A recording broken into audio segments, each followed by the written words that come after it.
But let's look at the people that are looking to purchase an investment property, specifically in the regions. What tips would you, if you could just give out 3 to 5 tips, what would be the main tips you would say to someone? If you want to buy a property in the regions, this is the top things you should look at. Yeah.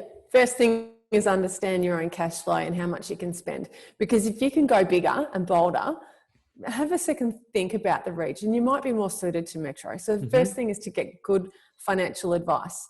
The second thing is to not rely on your own emotion. So if you've got an affinity with something because you love horses or whatever, it has to have genuine and proven growth drivers. And typically it needs to have a little bit of a stronger population, exhibiting a little bit of population growth too. You don't want a town that's shrinking.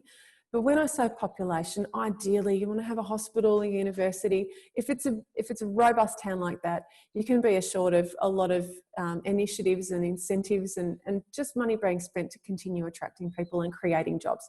When you haven't got job creation, you haven't got a robust set of growth drivers, because if the town has limited jobs, then there's no incentive for people to want to come to the town, and therefore you'll get limited capital growth.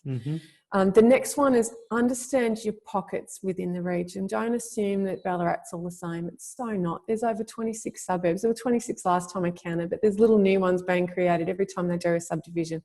And every single suburb, every little pocket of streets, they all have their own flavour. They have their own crime rates. They have their own sets of growth drivers. And the best way that you can glean a bit of information about the town is spend some time there.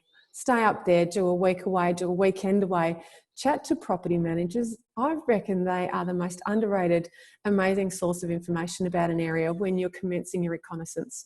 Because if you say to a property manager, I will be your client when I buy, what would you love me to buy that makes your job better and makes my result happier? They will tell you exactly what to avoid, and they'll tell you what the locals like, and they'll tell you what the locals will pay extra rental money for.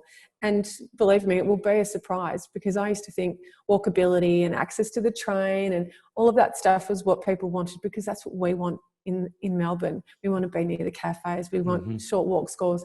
In Ballarat, they want to be really warm, and they want their yards to be fenced and gated and secure. They love having pets, and they love powered sheds. Now, that's a generalisation, but if I didn't learn that, I wouldn't have been able to pick out properties that keep local tenants, 10 years along. They keep them in place for a long time, and they keep them happily paying the rent. It's just a set of questions that you've got to ask, and the property manager is a great start.